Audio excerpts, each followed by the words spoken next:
Hello and welcome to Acapella Adventures, episode 00163, where we are making tiny bites of solo actual play stories for my home fantasy campaign.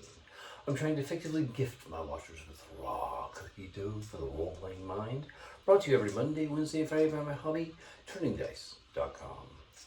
Our characters are Igor Steinmann, the Dwarven Bodyguard Merc. We've got Wolfsbane, a human Techno-Artificer, and Wyesley, a human Center of Chaos, plus a couple of allies with them. I've been thinking about I'm probably going to add a fourth character to the team, but we'll see how that unfolds. Having found allies and enemies and quests aplenty before ending the foray into the unknown dungeon with the little treasure, it's time to try some subquests again. Igor recalled a potential treasure that's relatively unguarded. We've got 3 random encounters on the way to the trip to the secret treasure, including a particularly nasty rock falling off of a cliff face that did an astounding amount of damage to Igor. He's willing to grind through this and took it on chin. It's like sometimes it's tough getting treasure, and he's willing to risk his life. I mean, he could die if he gets hit a couple more times like that. It's no fun, and it's going to take him a while to recover, no matter what they do. So, we have headed to... Alright. We have found the... I don't know what to call the space. The mini valley? Where it's supposed to be. Now, I don't know how... I know what it was like in the previous world. I do not know what it's like in this world. So we're going to roll. It is 36% complete. Now I'm going to describe what this is. First of all, the world it came from had Tensor's disk. Okay? Slightly concave thing. You can move around with your thing. You can hold a certain amount of weight. And I went, well, if you built a frame and put it on there and wielded around, I mean, it lasts hours. You can get a ton of treasure out of a dungeon that way. Well, if you put a wall on it and attach it to the little tiny scoopy thingy by, like, you know, claws or clasps or something, I mean, this is not a difficult mechanical engineering thing. Why not do that?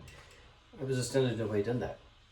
Hey, we've got a portable wall to hide behind and shoot at our enemies from. That gives us cover, right? I mean, let's do that in a dungeon for 5-6 hours. And if a mage is second level, you do it, you know, twice. Let's have to be offensive. And it's a great use for things. And then we started going, well, you know, you could attach some crossbows to that because we picked up some extra crossbows. Let's put crossbows in there, and somebody could fire like 2 or 3 crossbows that are preloaded, set, waiting at the bad guys. Why not? You don't need to reload them. Reload them after the fight. If you lose, well, the monsters have to deal with the fact that they've now got this platform thingy that isn't all that great to move, but you could move. And also you can go, hey, look, we got a bunch of treasure. We want to take this thing out. Let's put a couple wheels on so it would be can rolled if we want to. Okay. Problem solved. We've done it.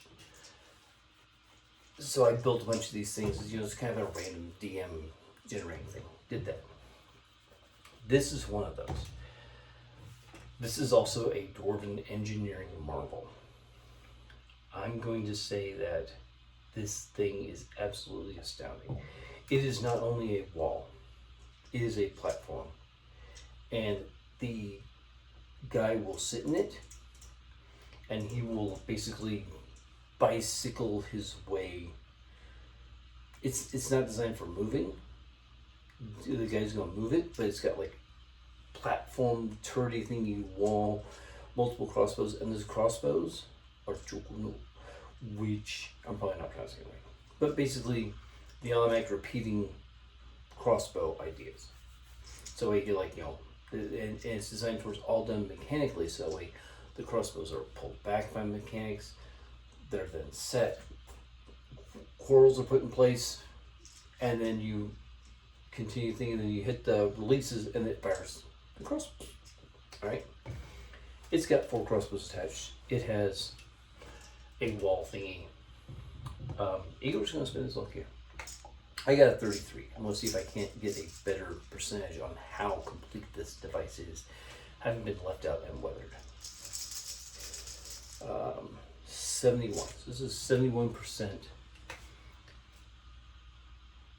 So that means he could probably, he definitely has enough information to where he could strip it apart, re-oil it, reset everything, retake it all, and they've got a master dwarven craftsman multi-shot item. This is a treasure worth it. It's relatively unguarded. I mean, okay, Perfect Cliff fell in the guy. They had to fight a couple monsters to get here, and they ran across another monster's path. Compared to, I mean, this is probably worth more than that old TR thing they pull out of the dungeon anyways. But he's also sort of cheating. We kind of knew about it from previous adventures that don't exist, so it's a quantum thing. But found it. Now we've got to get it home. That's the problem. Problem is that Mac doesn't necessarily have a way to levitate this thing. So Mac's got to find the right spirit. That's where we're at. And they've analyzed it. They're going over it. Wyseley's, kind of watch. He's got his buddy sword mimic on hand. They've got Wyesley on watch. Mac and Igor are like going, okay, yes, here we go. Oh, the wheels probably will handle.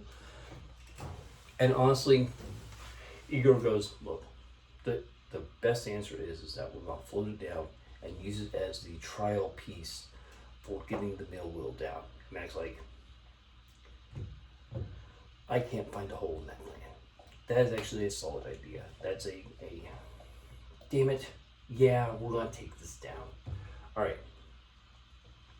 I'm going to say that they have 1d5, d10 divided by 2. If I roll a 10, it gets more. And 6. So there's going to be 3 potential random encounters for the secret treasure. Before that, I'm going to have Mac roll. He's going to look for spirits and see if there's a spirit that could be willing to help them long enough. Mac does not find anything. Mac goes, you know what? Here's what we should do. Sit down, rest. This isn't going anywhere quickly.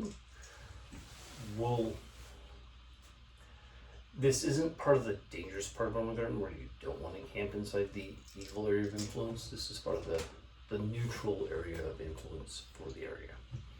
We'll camp here. It's a little bit more exposed than you like. It'll also make it difficult. We'll come up with a better plan in the morning. Catch you later. Have fun.